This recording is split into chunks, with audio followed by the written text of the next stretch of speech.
adabul muslim fil yaum wal lail. Subhanahu wa ta'ala memberikan keikhlasan kepada kita semuanya dan juga berkenan menerima. Allahumma amin.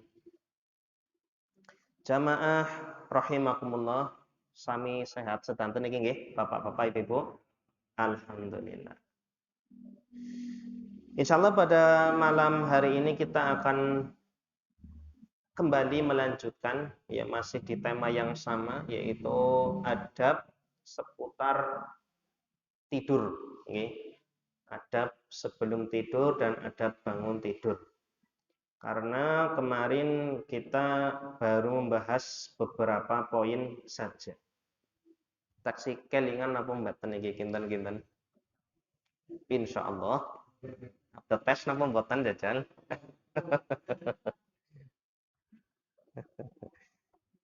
Wingi sih pinten nggih? Pinten poin? Alah.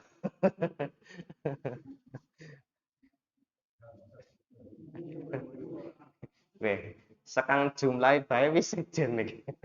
Ana sing 5, ana sing 8 gitu.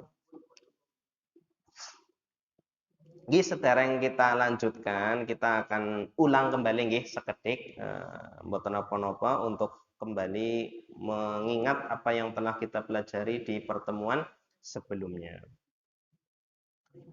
Yang pertama adalah ya, adab niki berkaitan dengan tidur. Yang pertama adalah muhasabah diri sebelum tidur. Nggih. Muhasabah niku napa wingi? Napa?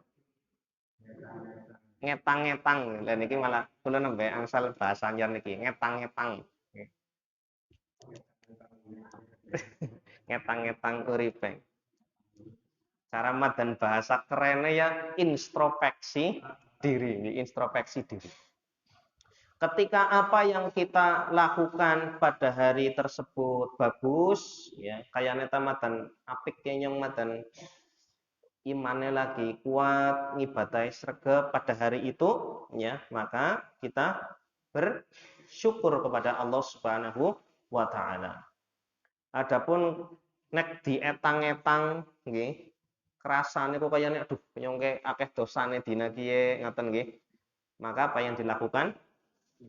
Istighfar, bertobat, kemudian apa? Bertekad agar hari esok menjadi hari yang lebih baik.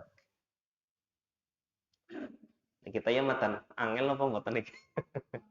Biasanya sing dipikirkan sebelum tidur itu napa? Aduh, jangan esok dong bayar cicilan ya, dong bayar SPP gitu. Ketika yang orang ngantuk-ngantuk gitu. Kemudian ada berikutnya adalah tidur gasik. Niku nggih.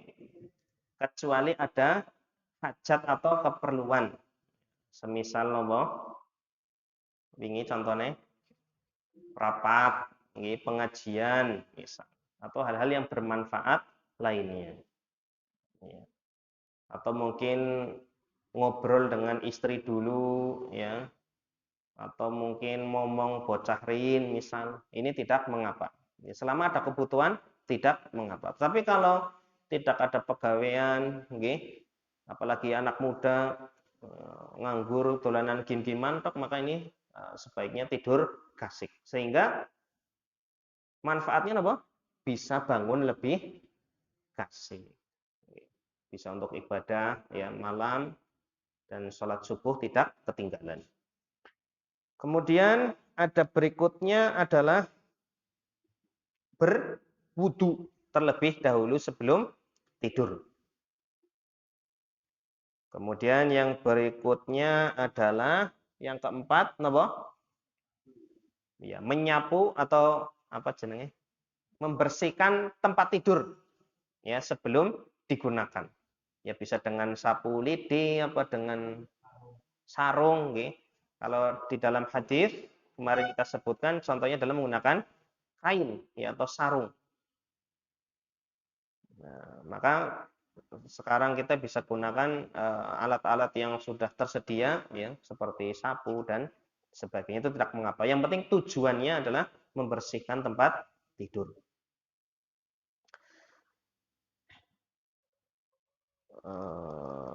Kemudian ada berikutnya adalah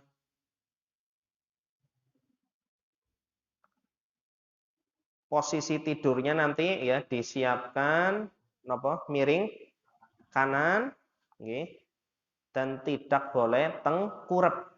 Nggih, tidak boleh tengkurap. Ya, usahakan tidur miring di atas sisi kanan tubuh. Adapun setelah tidur ya kita bebas lagi wong mboten saged napa mengendalikan diri lagi. Kemudian yang keenam ya, kemarin kita sebutkan tidak boleh tidur di atas ya loteng yang tidak ada napanya halangan pembatasnya ya. Atau mungkin bisa kita di saat ini ya bisa kita terapkan hadisnya ya jangan tidur di dipan yang susun tapi pinggirnya mboten-mboten apa nih aling-alinge ya. Nabi SAW berlepas diri dari orang yang tidur di tempat kayak gini. Ya ngono tiba yang ngono ngoten nggih. Karena Nabi SAW sudah mengingatkan ya, jangan tidur di tempat demikian. Kemudian adab yang ketujuh adalah menutup pintu ya, kemudian termasuk jendela ya, dan mematikan lampu. Ya, kalau dulu lampunya dari apa? Api ya, sentir, obor, argemien. Adapun sekarang ya, itu menggunakan listrik alhamdulillah ya. Allahu a'lam nggih. Lampu ini termasuk disyariatkan napa mboten? Karena dulu kenapa lampu itu dimatikan? Karena dulu lampunya menggunakan apa? Api. Kalau misalnya dibiarkan nyala terus kemudian ditinggal tidur, ini berbahaya. Wak wonten tikus lewat, apa angin, gempa ya, jatuh maka akan membakar isi rumah. Adapun kalau lampu listrik, Allahu a'lam ya. Maksudnya termasuk sunnah atau tidak saya belum menemukan gitu, referensinya. Tapi secara medis itu tetap bagus napa? Dimatikan. Ini secara medis itu tetap bagus dimatikan. Ya, karena nanti mata lebih maksimal istirahatnya ya, dan tentu ada manfaat yang lain secara medis. Adapun yang kedelapan kemarin kita sempat baca sekilas, yaitu membaca ayat kursi, kemudian membaca dua surat terakhir Al-Baqarah dan membaca 3 kul, surat favoritnya panjenengan, angger salat surate 3 kul niku wis napa? Jen kita gelis rampung ngaten nggih. Seneng napa mboten panjenengan? Kita akan bahas ini dulu nih lebih detail karena kemarin waktunya sudah habis ya. Jadi kita baru baca sedikit tentang adab yang ke-8. Sekarang kita akan bahas adab yang ke-8 yaitu membaca ayat kursi, kemudian membaca surat ayat terakhir di surat Al-Baqarah dan membaca 3 kul. Yang akan kita bahas pertama kali adalah membaca ayat kursi. Keutamaan membaca ayat kursi sebelum tidur itu dijelaskan di dalam hadis riwayat Imam Bukhari atau HR Bukhari. Nah, ceritanya niki panjenengan mungkin sudah pernah ngireng, sudah pernah mendengar. Ya. Jadi kisahnya itu ya terjadi pada sahabat yang bernama Abu Hurairah radhiyallahu anhu. Di mana pada suatu hari ya beliau itu ditugasi untuk menjaga zakat fitri. ditugasi oleh Rasul SAW untuk menjaga zakat fitri. Kemudian ya ketika lagi jaga niki dalu-dalu datanglah seseorang. Di sana kan ya membayar zakat fitri niku dengan apa? Ya gandum, kurma ngaten nggih, bahan pokok setempat, bahan makanan pokok setempat. Kemudian mungkin diwadahi tempat tertentu dikatakan di sini yahtu minat ta'am fa akhadtu ya atau ya. Jadi orang ini mengambil sebagian makanan tersebut. Dan Abu Hurairah fa'akhadtuhu ya menangkap orang tadi. Jadi kecekel lagi, kecekel.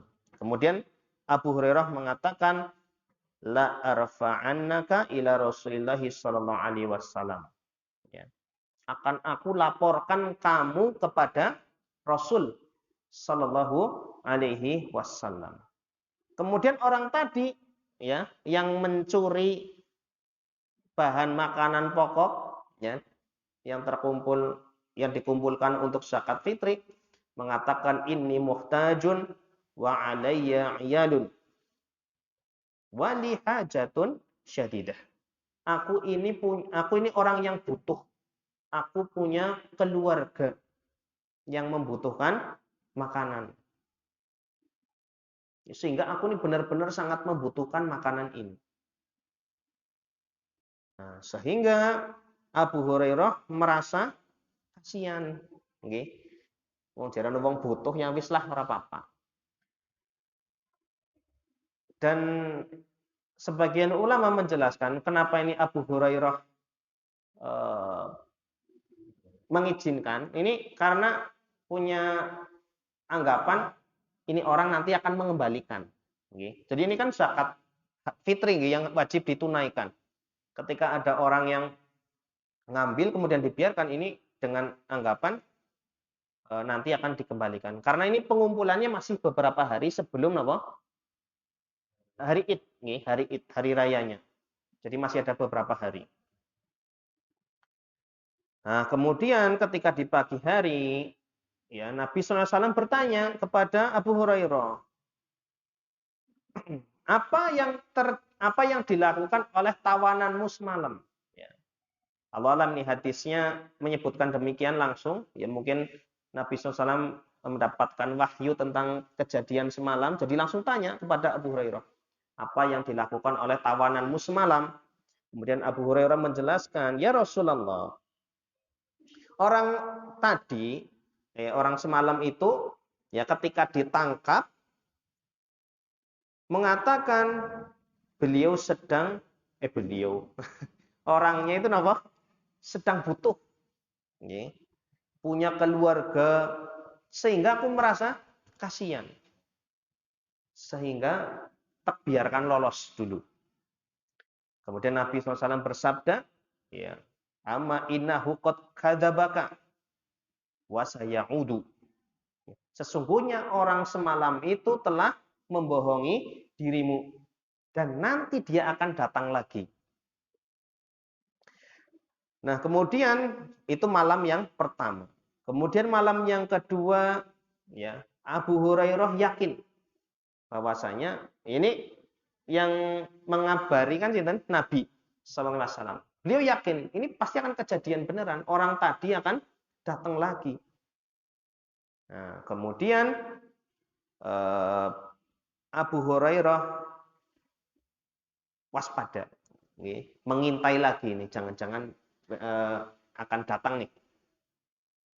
Dan ternyata benar, orang tadi datang lagi, kemudian ngambil makanan pokok yang ada di tempat tadi, ya di tempat pengumpulan zakat fitrah atau zakat fitri. Mohon maaf. Ya, kemudian ditangkap lagi, ya, terus nopo? kamu akan aku laporkan kepada Rasul Shallallahu Alaihi Wasallam. Kemudian orang tadi menyebutkan alasan yang sama, ya, bahwasanya aku ini orang yang butuh, aku punya keluarga yang butuh makanan. Nah, Abu Hurairah merasa kasihan lagi. Aduh, jen arep tek cekel tapi ora kepenak, ora tegel kayak jen priwe, bimbang mungkin. Akhirnya dilepaskan lagi. Ya. Lah, di pagi hari Nabi SAW tanya lagi kepada Abu Hurairah. Ya. Apa yang dilakukan oleh tawananmu semalam? Kemudian Abu Hurairah menjelaskan, ya Rasulullah, ya orang ini, maling ini, ya mengadu lagi. Katanya nopo? Benar-benar butuh, punya keluarga yang harus diberi makan. Maka aku merasa kasihan, nggak tega lagi, sehingga aku lepaskan. Kemudian dikatakan oleh Nabi SAW lagi, amma innahu qad kadzabaka wa sayauд. Sungguh orang tadi itu telah berbohong, membohongi dirimu, dan pasti nanti malam akan datang lagi. Kemudian Abu Hurairah pun berjaga-jaga di malam yang ketiga. Ini sudah 2 malam, datang malam yang ketiga. Jadi waspada. Napa? Temenan teka maning. Kemudian mengambil makanan, terus dipegang, ya ditangkap oleh Abu Hurairah. Kemudian dikandani sih bahasa Indonesia apa ya? Ya diberitahu lagi, diberi peringatan, kamu akan aku laporkan kepada Rasul Shallallahu Alaihi Wasallam. Ya. Kemudian orang tadi, ya, mengatakan kepada Abu Hurairah radhiyallahu anhu. Ya, karena ini sudah kali yang ketiga. Alasannya aja baik tapi teka baik. Kemudian orang tadi mengatakan, lepaskan diriku, da'ani. U'allimka kalimatin yanfa'uka Allahu biha. Lepaskan aku. Nanti kamu akan ajari sebuah kalimat, sebuah ucapan yang akan memberikan manfaat, ya, dari Allah Subhanahu wa taala. Atau dengan kalimat tadi Allah akan memberikan manfaat untukmu. Ya. Kemudian Abu Hurairah pun tanya, apa itu? Ucapan apa itu? Kemudian orang tadi mengajarkan, ida awaita ila firashik. Jika kamu hendak mendatangi tempat tidurmu, faqra ayatal kursi. Maka bacalah ayat kursi. Yaitu Allahu la ilaha illa huwal hayyul qayyum, ya, hatta tahtimal ayat, sampai selesai ayatnya. Kemudian orang tadi, si maling ini menjelaskan, fa innaka lan yazala 'alaika minallahi hafizun wa la yaqrabannaka syaitonun hatta tusbiha. Nah, orang ini menjelaskan, sesungguhnya kalau kamu membaca doa itu atau ayat kursi sebelum tidur, maka Allah akan senantiasa menjagamu dan setan tidak akan berani-berani mendekatimu sampai pagi hari. Kemudian Abu Hurairah pun melepaskan orang tadi karena sudah diajari sebuah wejangan yang bermanfaat. Kemudian ketika di pagi hari Rasul SAW kembali bertanya kepada Abu Hurairah, apa yang dilakukan oleh tawananmu malam tadi, wahai Abu Hurairah? Kemudian Abu Hurairah pun menceritakan kepada Rasul SAW.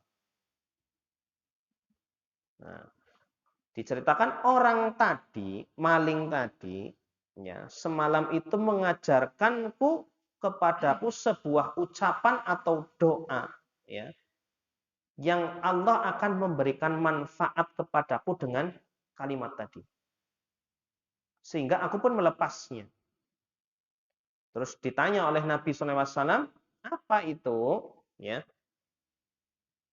Kemudian Abu Hurairah menjawab, ya, orang tadi, maling tadi mengatakan kepadaku, ya, sebagaimana yang sudah disebutkan tadi, jika engkau hendak mendatangi tempat tidur, maka bacalah ayat kursi dari awal sampai akhir, ya. Dan manfaatnya adalah Allah akan menjagamu dan setan tidak akan mendekatimu sampai pagi hari. Kemudian Nabi Shallallahu Alaihi Wasallam pun menjawab atau mengomentari cerita tadi dengan apa? Ama innahu qad sodakoka. Adapun orang tadi, ya, maling tadi, ya, itu telah jujur kepadamu, benar, mengatakan yang benar kepadamu. Namun aslinya wahwa kadzub.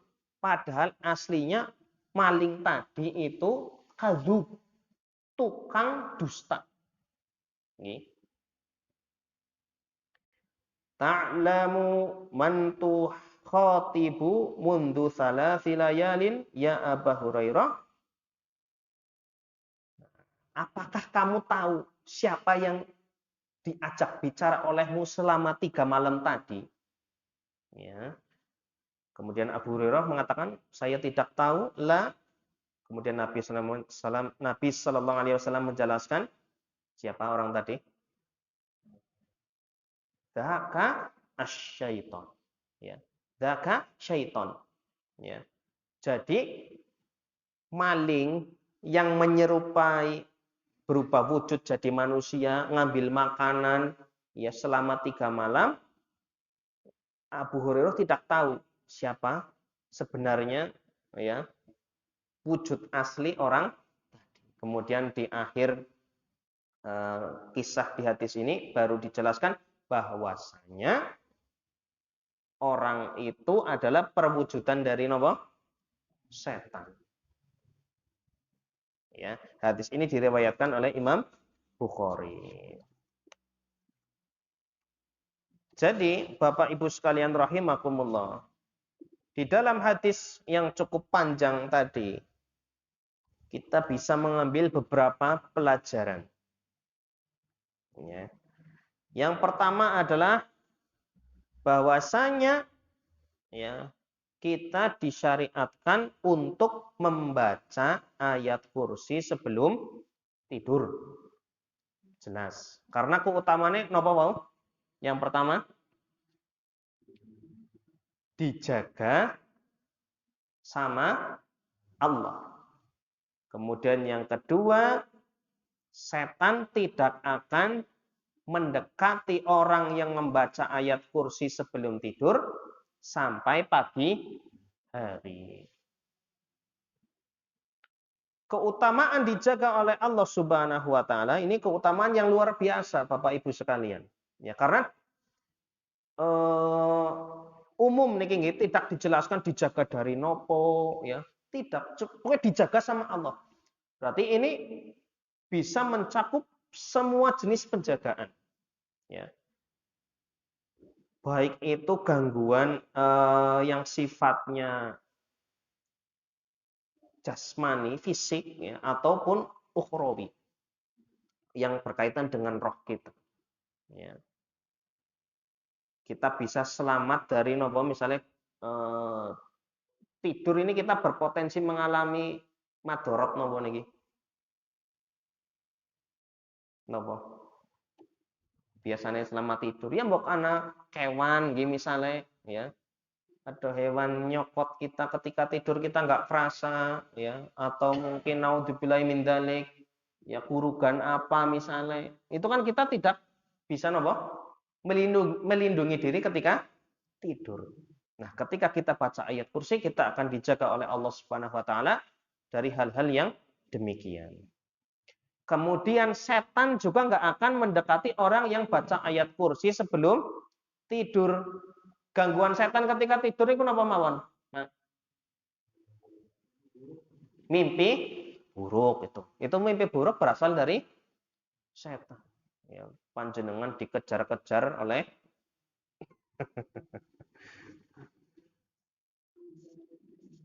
dikejar napa, Bu? Kudip kolektor. Ini kan mengerikan sekali nggih. Mengerikan sekali. Padahal ora utang tapi dikejar-kejar ini priwe. Ya, atau bisa gangguan banyak nih yang dialami oleh orang-orang yang sedang tidur diganggu jin ya, misalnya dicolek, ya, dicekel, ditarik, ya, itu bisa saja terjadi. Ya. Wong tadi di kisah Abu Hurairah saja nopo diganggu, wong lagi jaga panganan malah dijuput panganan. Ini bisa terjadi. Ya, ataupun tuyul misalnya nggih yang mengambil nopo duit, harta, ya. Dengan baca ayat kursi, ya, ini bisa mencukupi kita untuk mendapatkan perlindungan yang sempurna karena dijaga oleh Allah Subhanahu wa taala dan setan tidak akan berani mendekati kita. Kemudian pelajaran yang kedua dari hadis tersebut adalah kita jangan sekali-kali percaya kepada setan. Karena aslinya setan itu adalah apa? Pendusta. Ya, maka dari ini Bapak Ibu sekalian, jangan sekali-kali kita mendekati praktek perdukunan. Ya, mendekati saja nggak boleh, apalagi ikut mempraktekkan ini tidak boleh. Karena nopo?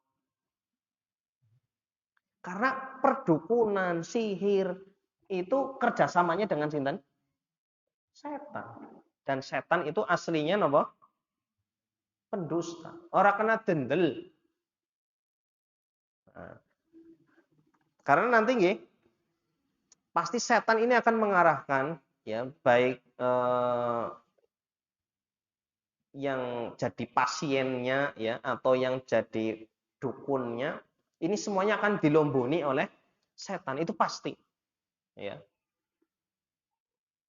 diarahkan ya dengan tipu daya untuk melakukan kesyirikan ya, untuk melakukan maksiat ya, itu sudah pasti pasti ya, untuk dukunnya ya, untuk mendapatkan keistimewaan tertentu pasti dia akan melakukan kesyirikan, akan melakukan dosa dan maksiat, itu pasti. Pasiennya juga yang datang di situ ya. Kan datang pasti ada syaratnya ya, yang pasti berbau kesyirikan dan dosa. Maka tidak boleh. Belum lagi Nabi SAW menjelaskan ketika ya setan itu memang mencuri berita langit, mencuri berita langit dari para malaikat, dicuri kemudian disampaikan ke dukun. Jadi kadang-kadang bisa benar berita yang disampaikan dukun itu bisa benar kadang-kadang, tapi itu ditambahi dengan 100 kebohongan. Ya. Jadi ketika dukun ngomong benar pun itu akan dibumbui dengan kedustaan. Ya. Dan ini bukan berarti nopo dukun benar ini lebih dening benar. Tetapi nopo tetap dijauhi karena apa? Ini adalah ujian dari Allah Subhanahu wa taala. Bukan malah membenarkan dukun, tapi nopo? Ini ujian nih, ya. Dukun itu bisa benar, ya. Itu ujian dari Allah. Dengan izin Allah, ya. Maksudnya kita sudah dilarang oleh syariat untuk menjauhi dukun, ya. Maka kalau dikasih tiba-tiba dilalah benar, apakah ini mau tetap ke dukun atau enggak. Ya. Ini ujian keimanan kita di situ. Ya. Nah, Bapak Ibu sekalian rahimakumullah. Selain ya kita juga dilarang untuk mendekati praktek perdukunan, persihiran dan sebagainya. Ya, para ulama juga menjelaskan karena sifat dari setan ini adalah tukang dusta. Maka orang yang meruqyah ya itu jangan ngajak ngobrol dengan jin yang sedang merasuki. Jangan pernah percaya. Karena pasti itu ada unsur dustanya, itu pasti. Sebagian ulama mengatakan begitu. Ruqyah ya, ruqyah terus ya. Jangan diajak ngobrol, ya jenenge sapa, malah dadi nopo. Kayak ada acara TV panjenengan nate mriksani mboten, Pak? Sing ingin menggali sejarah tempat nopo misalnya. Ya, kemudian ada orang jadi mediator ya, sing derasuki nggih.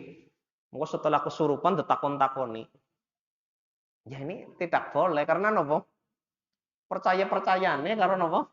Setan. Wong Nabi SAW ngendikan apa? Setan itu tukang dusta. Nah ini lombo lah, lombo, ngarang-ngarang. Ya tidak bisa dipegang omongannya. Ya, maka jangan pernah ya dekat-dekat dengan apa? Jin atau setan. Ya. Kemudian pelajaran yang berikutnya adalah kisah tadi kan Abu Hurairah radhiyallahu anhu diajari nasihat atau mendapatkan pelajaran dari setan. Ini bukan berarti ya kita boleh ngambil ilmu pelajaran dari nopo setan, tidak boleh. Kenapa ya? Hadis tadi itu Abu Hurairah bukan ngambil ilmu dari setan. Tetapi beliau kan cross check dulu nih. Semalam aku diajari demikian-demikian wahai Rasul. Ini benar enggak? Ya, jadi yang beliau ambil itu adalah persetujuan atau caranya ACC dari Rasul Shallallahu Alaihi Wasallam. Jadi bukan ngambil kita ilmu sekang setan, maca ayat kursi sebelum tidur. Itu bukan demikian. Nih ya. Tetapi karena hal itu sudah dibenarkan oleh Nabi Shallallahu Alaihi Wasallam. Ya. Sungguh orang tadi telah berkata benar, tapi aslinya adalah tukang dusta. Begitu pula Bapak Ibu sekalian, ketika kita dapat nasihat nih, dari orang yang mungkin nun sewune kurang bagus lah, ya mungkin banyak salate ya ora, ngibadahe ora, maksiate akeh, ya. Tapi kita dinasehati, ya sesekali niki tekandani isine bener, maka tidak apa-apa kita kerjakan. Tetapi kita tidak boleh sinau ngambil ilmu ya dari orang yang demikian. Ya. Jadi ketika pelajarannya adalah ketika kita ngaji, menuntut ilmu, ini harus pilih-pilih, tidak boleh sembarangan. Adapun kalau kita mendapatkan nasihat, ya, kalau isinya benar dari siapapun itu, maka kita terima dan kerjakan. Kalau itu benar. Itu pelajaran yang bisa kita ambil dari hadis ya yang menceritakan kisah Abu Hurairah radhiyallahu anhu ketika menjaga makanan pokok ya untuk zakat fitri. Niki selingan seketik nih kisah ya kenapa ayat kursi ini disyariatkan untuk dibaca sebelum tidur. Kemudian yang berikutnya adalah kita juga disyariatkan untuk membaca 2 ayat terakhir surat Al-Baqarah, yaitu ayat pinten? 285 sampai 286. Ya. Amanar Rasulu dan seterusnya. Dijelaskan ya oleh Nabi Shallallahu Alaihi Wasallam. Barang siapa yang membaca ayat ini, apa manfaatnya? Al ayatani min akhiri suratil Baqarah, ya, dua ayat terakhir di surat Al-Baqarah, man qara'ahuma fi lailatin kafatahu. Barang siapa yang membacanya di suatu malam, maka itu sudah cukup baginya. Para ulama menjelaskan, ya sebelumnya ini hadis riwayat Bukhari dan Muslim. Maksud dari cukup bagi orang yang membacanya itu nopo? Ada yang mengatakan cukup dari sholat malam. Jadi seandainya orang tangi ini, untuk melaksanakan sholat malam, maka ini cukup. Sudah diwakili, sudah terwakili oleh membaca dua ayat terakhir surat Al-Baqarah. Ada juga yang menjelaskan mencukupi nopo maksudnya. Ya ini menjadi sebab orang tadi mudah untuk bangun malam. Itu ada yang mengatakan demikian. Ada pula yang mengatakan cukup ya memberikan perlindungan dari setan.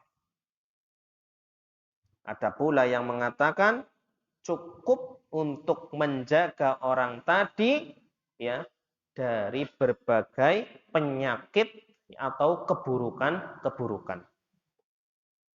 Itu manfaat dari membaca dua ayat terakhir surat Al-Baqarah. Kemudian baca apa lagi? Yaitu napa? Tiga kul. Tiga kul niku napa? Al-Ikhlas, Al-Falaq, terus An-Nas. Itu tiga surat yang disunnahkan untuk dibaca sebelum tidur. Bagaimana cara mengamalkan bacaan ini? Ada sebuah hadis yang diriwayatkan oleh Imam Bukhari dari Aisyah radhiyallahu anha, ya beliau menjelaskan Nabi Shallallahu Alaihi Wasallam ketika berada di tempat tidur, ya ketika mau tidur sudah berada di atas kasur, ngaten, ya jama'a kaffaihi, ya beliau mengumpulkan kedua tangannya seperti ini, nggih. Kemudian tsumma nafatha fihima. Kemudian meniupkan kepada kedua telapak tangannya. Nah, dan nafatha ini ya sebagian ulama menjelaskan ditiupnya itu dengan sedikit ludah. Dipun iki praktekan. Ampun kataan tapi. Ampun kataan. Disembur ya kataan. Jadi nafatha ini tiupan dengan sedikit ludah, ringan saja ya, jangan kebanyakan. Seperti itulah. Panjenengan praktek piyambak-piyambak mangke nggih. Setelah mengumpulkan kedua telapak tangan kayak Arab ndonga niku, kemudian ditiupkan faqara'a fihima, kemudian dibacakan qul huwallahu ahad wa qul a'udzu birabbil falaq wa qul a'udzu birabbin nas. Dibacakan Al-Ikhlas, Al-Falaq, An-Nas, tsumma yamsahu bihima, ya, kemudian mengusapkan tangannya tadi mastata'a min jasadihi, ya kepada badannya yang bisa dijangkau. Yabda'u bihima ala ra'sihi wa wajhihi, ya, dimulai dari kepala, ya, kemudian wajah. Ya, bisa wajah dulu, kemudian kepala, kemudian seluruh tubuh. Kemudian wa ma aqbala min jasadihi, ya. Dan apa yang bisa dijangkau oleh badannya, ya. Jadi misalnya pundak, apa gigir, ya, paha, kaki, semuanya yang bisa dijangkau. Yaf'alu dzalika tsalatsa marrat. Nah, hal ini dilakukan sebanyak 3 kali. Hadis riwayat Bukhari. Jadi caranya pripun wau? Membaca 3 kul. Pertama napa? Mengumpulkan kedua telapak tangan. Nah, para ulama menjelaskan perkaranya niki luwes nggih, bisa ditiup dulu, bisa dibacakan dulu. Kalau di hadis yang tadi kita baca itu ditiup dulu seperti itu, kemudian dibacakan 3 kul, kemudian diusapkan kepada seluruh tubuh kita yang bisa dijangkau. Ya. Anggar sing misalnya lagi bengkek ya, orang yang nakuk ya wis ora usah dipaksa sebisanya. Atau bisa juga dengan baca dulu kemudian baru ditiupkan ya. Seperti itu kemudian diusap-usapkan ke badan kita. Nah, itu diulangi sebanyak 3 kali. Itu nggih, adab yang ke-8. Sebelum tidur be, akeh temen acara. Berat. Dan tadi nggih surat apa? Ayat terakhir di surat Al-Baqarah itu sebenarnya luas, waktunya luas, tidak harus sebelum tidur nggih. Mbok panjenengan ora turu-turu. Bisa mungkin ya kalau lagi senggang dibaca. Yang penting setiap malam itu dibaca. Jadi tidak harus persis sebelum tidur. Kemudian adab yang ke-9 adalah membaca beberapa doa yang diajarkan oleh Nabi Shallallahu Alaihi Wasallam. Ada beberapa doa sebenarnya Bapak Ibu sekalian.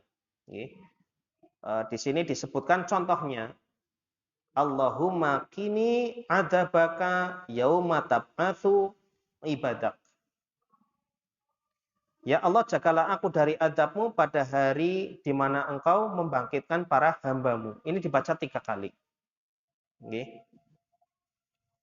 Tapi kayaknya mbok ya untuk awal-awal belajar praktek ini dengan doa yang sudah kita hafal insya Allah itu dengan apa? Bismika Allahumma amutu wa ahya. Itu hadis yang diriwayatkan oleh Imam Bukhari. Jadi redaksi doa yang ada di dalam hadis riwayat Bukhari niki madan beda dengan yang sering dipraktekkan di masyarakat. Bismika Allahumma amutu wa ahya.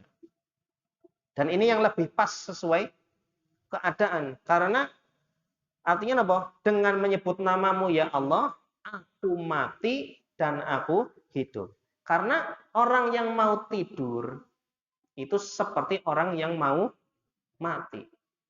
Ya. Para ulama menjelaskan tidur itu adalah saudara kecilnya mati. Niku. Nah, insya Allah nih kita sudah sering dipraktekkan. Kemudian ada berikut ini dirampungaken nggih mboten napa? Nggih. Kemudian yang ke-10 adalah disunahkan ketika orang tidur itu terbangun merasa napa? Takut, kemudian gelisah, apa enggak bisa tidur, susah sekali, maka membaca doa a'udzu bikalimatillahi tammati min ghadabihi wasyarri ibadihi wa min hamazati syaiton wa an yahturun. Niki doane maten dawa nggih, pripun? Lah niku lagi seperti buat ini dulu ya, buat pengertian dulu, gampang ngertosan ternyata ya ketika tidur di tengah-tengah tidur ketika kita bangun susah tidur lagi merasa gelisah takut tiba-tiba maka disyariatkan untuk membaca doa tersebut. Nah niki mawon yang terakhir ketika kita bangun tidur. Ya nanti doa yang di tengah-tengah tadi bisa minta Pak Faisin ya kena ya Pak. Nanti doa-doa nggih nanti atau mungkin saya kirimkan nggih di print nanti insya Allah bisa. Karena tidak mungkin langsung hafal nggih. Yang penting kita dalam nggih insya Allah nanti tak siapkan. Kemudian yang terakhir ketika bangun tidur maka membaca doa napa? Alhamdulillahilladzi ahyana ba'dama amatana wa ilaihin nusyur. Segala puji bagi Allah yang telah menghidupkanku setelah mematikanku. Maksudnya mati kecil, tidur. Wa ilaihin nusyur. Dan hanya kepada Allah lah kami akan kembali. Atau akan dibangkitkan. Ngapunten. Karena apa? Ini penggambaran ketika kita setelah tidur kok bangun. Ini seakan-akan menggambarkan, memberikan. Ini harus kita resapi nih. Wa ilaihin nusyur. Kita akan dibangkitkan. Ini penggambaran kita bahwasanya kita nanti akan mati, kemudian akan dibangkitkan, dikumpulkan untuk melaksanakan apa? Proses perhitungan, ya. Kemudian akan dibalas, ya. Yang ujung-ujungnya surga atau neraka. Maka jadi ketika kita bangun tidur, ya ini kita senantiasa ingat Allah. Terlebih lagi di dalam doa ini ada pelajaran bahwasanya kita harus senantiasa mengingat hari kiamat. Bahwasanya setelah nanti kita mati, kita itu akan dibangkitkan, ya, seperti kita ini habis tidur terus bangun, ya, dan nanti akan dikumpulkan oleh Allah Subhanahu wa taala untuk dihisab dan diberikan balasan. Mekaten nggih, nyuwun ngapunten niki madan langkung dangu nggih. Moga-moga apa yang kita pelajari pada malam hari ini menjadi ilmu yang bermanfaat, menjadi ilmu yang bisa diamalkan, ya, meskipun kata nama boten jenengan. Sebelum tidur ana 10 adab nggih. Masya Allah. Ya, latihan dilatih sedikit-sedikit. Mudah-mudahan Allah Ta'ala memberikan taufik kepada kita untuk bisa mengamalkan apa yang telah kita pelajari. Nyuwun ngapunten bilih kathah kelepatan dan kekirangan. Kita tutup kanthi doa kafaratil majelis. Subhanakallahumma wa bihamdika asyhadu an la ilaha illa anta astaghfiruka wa atubu ilaik. Wassalamualaikum warahmatullahi wabarakatuh.